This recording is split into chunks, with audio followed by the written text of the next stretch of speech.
menyambung pertanyaan tadi, Mas Toto. Jadi faktor utamanya publik menilai tidak puas dengan kinerja pembantu presiden ini apa? Kalau kita amati dari hasil sekarang saja, dari hasil survei yang ini atau jejak pendapat yang ini adalah pertama adalah faktor penularan COVID. Yang kedua adalah faktor ekonomi. Tetapi sebetulnya baseline dari ketidakpuasan publik itu sebetulnya biasanya adalah ekonomi. Kalau kita lihat misalnya reshuffle yang pertama, saya baca catatannya, reshuffle yang pertama di periode pertama Pak Jokowi itu dia 12 Agustus 2015. Jadi diangkat Oktober, Agustus sudah reshuffle. Pada saat itu kondisinya konteksnya nilai rupiah melemah. Kemudian juga ada kenaikan beberapa komoditas sembako gitu, termasuk daging gitu. Juga di reshuffle yang kedua itu tahun 2016. 27 Juli 2016 itu juga konteksnya juga ada ekonomi tetapi juga ada konteks politiknya, yaitu waktu itu ada partai-partai besar yang mau merapat kepada pemerintah Golkar terutama pada saat itu. Jadi yang juga kita harus waspadai, Pak, waktunya itu sudah pas. Konteksnya tuh dapat kalau saya dari situasi ini. Pertengahan tahun setelah diangkat itu sudah waktunya. Jadi ada masalah ini karena waktunya itu sudah pas. Kira-kira 10 bulanan. Didorong oleh ekonomi ataupun COVID, tetapi dari segi timing itu sudah ada gitu. Jadi tinggal bagaimana ini dibaca dan dimaknai oleh kekuatan-kekuatan politik yang ada di pemerintah. Ya, kalau PKB jadi begini, gimana? kalau indikasinya adalah pertumbuhan ekonomi, ini Presiden sendiri dan pemerintah sudah merilis bahwa nggak akan ada pertumbuhan. Ini hanya pemerintah menahan supaya tidak minus. Jadi kalau itu indikasinya, itu seluruh. Karena apa? Seluruh negara itu bahkan di Eropa, di Asia, di Amerika sendiri itu bisa rata-rata minus 7%. Nah, Indonesia ini dianggap negara yang masih mampu bertahan, yang kemungkinan tidak minus, tapi pertumbuhan hanya 1%.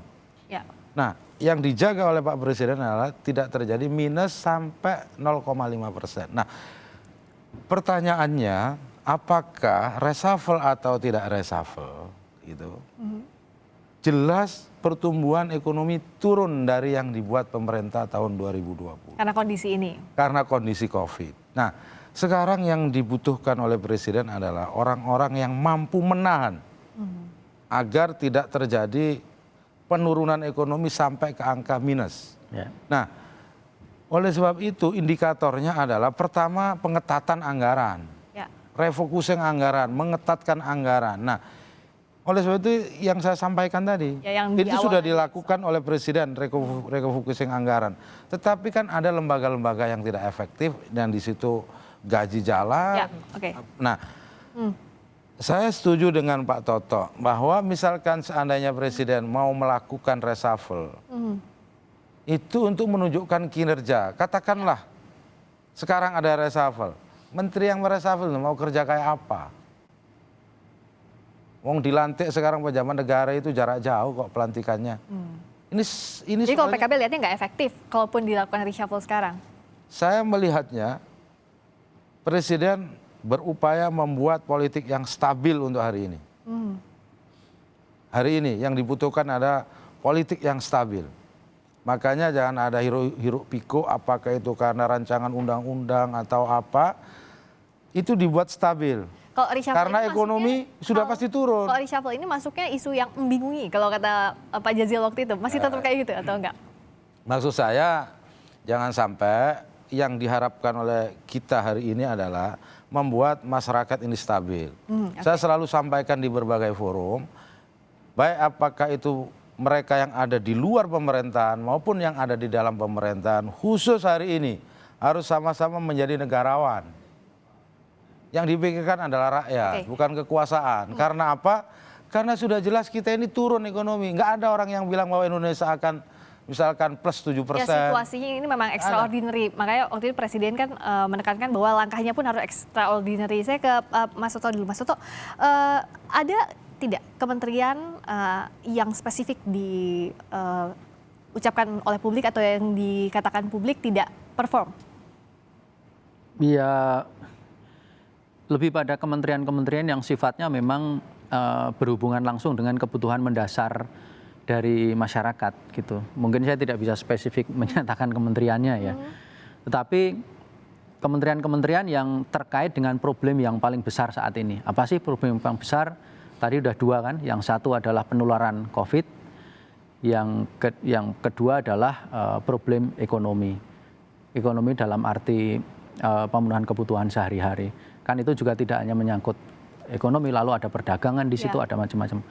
Nah, tapi kalau kita kembali kepada reshuffle, faktor reshuffle yang dilakukan pada masa-masa sebelumnya, kita juga harus ingat bahwa memperkaya jawaban dari Pak Fawait tadi, bahwa ketika diadakan reshuffle pada periode pertama pada tahun 2015, setelah tanggal 2014 diangkat, itu setahun kemudian ketika kita ukur, itu memang ada peningkatan kinerja. Jadi yang kita harus baca juga, kita harus mungkin juga terbuka juga bahwa pada saat kabinet ini dibikin pertama, itu biasanya memang sifatnya akomodatif terhadap kepentingan-kepentingan politik. Pada saat dukungan Pilpres kemarin. Pada saat dukungan Pilpres. Nah, pada saat tahun kedua, disitulah kebutuhan-kebutuhan yang lebih teknokratis, yang lebih teknis untuk segera berlari itu dibutuhkan. Kan ini persoalannya kalau memang alokasi kekuatan terhadap partai-partai politik sudah di kuota misalnya atau di coupling atau dijatah misalnya kasarnya, ya kan itu tidak bicara jatahnya, tidak hanya bicara orangnya, mungkin orangnya bisa diganti. Tapi yang penting adalah bahwa kita melihat isu reshuffle ini sebetulnya menggelontorkan pertama kan dari Presiden sendiri, dan kita pernah mengalami di periode pertama setelah reshuffle memang kinerja meningkat, masuknya tokoh-tokoh baru. Kalau kita lihat pada reshuffle yang pertama itu dia masuk tokoh-tokoh yang sampai sekarang dia masih bertahan. Ada Pak Luhut, waktu itu ada Pak Darmin Nasution masuk dan seterusnya pada saat itu. Jadi dari sisi politik kita juga bisa lihat bahwa ada benefit dari dilakukannya reshuffle. Kalau untuk yang saat ini dari responden, responsnya saat ditanyakan mana kinerja kementerian yang ingin di-push lagi sebenarnya, apakah termasuk Kementerian Kesehatan di sana terkait dengan ekonomi, Kementerian Sosial, soal bantuan sosial? Ya. Jadi hal-hal yang terkait dengan situasi pada saat ini selalu semacam itu. Jadi hal-hal yang paling mendasar yang menjadi keluhan dari publik pada saat ini kan soal kesehatan, soal ekonomi, kemudian soal bantuan sosial, soal lapangan kerja. Ini apakah harusnya jadi alert juga untuk salah satunya Menteri Kesehatan atau Kementerian Jadi Kesehatan? yang disampaikan Pak Presiden setelah marah-marah itu ternyata itu efektif, meningkatkan kinerja, dan itu diakui oleh Pak Pratik juga. Dan habis itu dilanjutkan dengan memanggil seluruh eselon 1 untuk kemudian dikasih peringatan yang keras, dan itu juga efektif meningkatkan kinerja. Nah, maksud saya kalau soal reshuffle itu haknya Presiden, tetapi yang dibutuhkan hari ini menurut saya itu adalah stabilitas. Orang mengatakan bahwa ini stabil, iya memang stabil, orang tidak ke rumah itu karena COVID, bukan karena dia nggak mau beraktivitas. Tetapi ini memang harus hati-hati melihat keadaan ini karena ekonomi makin sulit. Nah, apakah menteri atau menteri koordinator ekonomi dan seluruh jajarannya kemudian mampu misalkan membuat ekonomi Indonesia tumbuh? Tidak, hanya menahan supaya tidak laju turunnya itu luar biasa drastis. Nah, ini yang menurut saya apa yang dilakukan oleh Pak Jokowi dengan cara cerdas, marah-marah, kemudian kepada eselon 1 juga. Satu lagi menurut saya, ini dikoordinir sampai pemerintah daerah. Karena keadaan seperti ini bekerja berdasarkan sel. Sel terkecilnya adalah kepala desa, camat, lurah, ini bekerja dengan simultan, pakai sel, karena nggak bisa rame-rame sekarang bekerja ini. Nah, seberapa mampu pemerintah pusat mengkoordinir pemerintah daerah, kepala dinas, misalkan kesehatan, pendidikan, ini sekarang justru hari ini menjadi pengingat buat kita semua. cara kita menilai apakah pemerintah pusat daerah itu dalam suatu gerakan yang kompak. Coba dilihat. Padahal yang diinginkan oleh masyarakat, daerah mulai dari kelurahan sampai presiden, Ya, itu oke. cancut taliwondo. Nah, Oke. kalau kemudian terjadi reshuffle, Oke. gitu, kamu Pak sebagai bentuk kewenangan presiden, Oke. tidak apa-apa Oke, kalau itu meningkatkan koordinasi yang Ya, lebih kuat. koordinasinya. Nah, saya mau tanya dulu ke Mas Toto, karena kan gini, sejak ada isu reshuffle ini, ya publik di media sosial banyak banget ngomongin soal siapa nama-nama menterinya, mention gitu. Iya. Misalnya Menteri Kesehatan. Nah, apakah dalam responden ini saat jajak pendapat ini, saat survei ini juga di spesifik gitu, mana kinerja menteri yang memang ingin diperbaiki, dalam hal ini Menteri Kesehatan atau Kementerian Kesehatan dalam penanganan COVID? Ya sebenarnya sudah saya jawab tadi. Cuman kan memang begini ya, kalau kami mengadakan jajak pendapat, lembaga penelitian atau lembaga survei manapun, kita bisa bertanya apapun. Yes. Dan kita bisa mendapat jawaban apapun. Kalau kita bertanya pasti ada jawaban.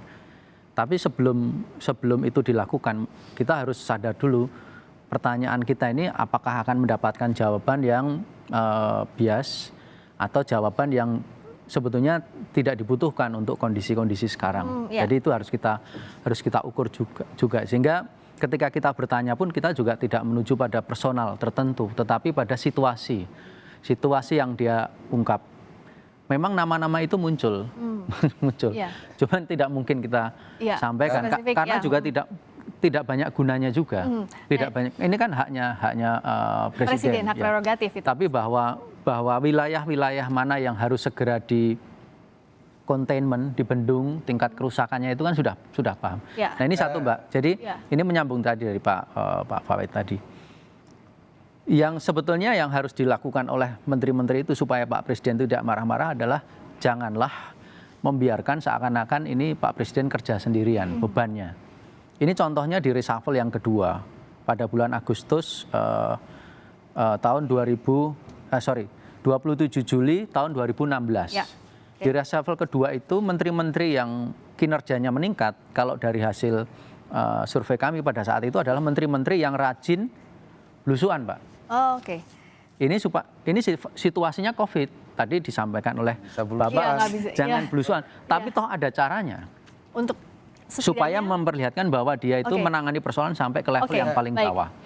Kalau saya singkat saja, Mas. sekarang, di saat yang seperti ini, bolehlah Presiden membuka peluang, tunjuk jari siapa yang mampu, anak putra bangsa ini, untuk nangani menjadi Menteri Kesehatan misalkan, atau hal-hal yang dianggap penting. Jadi bukan hanya mention kalau menurut saya, dibuka saja peluang siapa yang mampu dalam keadaan sulit ini. Siapa tahu orang yang tunjuk tangan ini memang punya kemampuan untuk membereskan dan membantu. Ya. Nggak ada salahnya kalau menurut saya. Dari partai apapun, dari kelompok apapun. Karena apa? Karena kondisi ini darurat. Ya. Jadi caranya bisa seperti itu, Tapi- dilelangkan aja. Tapi yang jelas ini adalah survei ini termasuk juga bagaimana memaknai ucapannya Pak Presiden agar kinerja menteri di kabinetnya di masa extraordinary ini bisa semakin baik dan Ya. diterima oleh masyarakat dan dirasakan efeknya. Terima kasih Intinya Pak itu. Jazilul. Terima kasih. Terima kasih Pak Toto atas Terima kasih, waktunya di Rizka. Kompas Petang.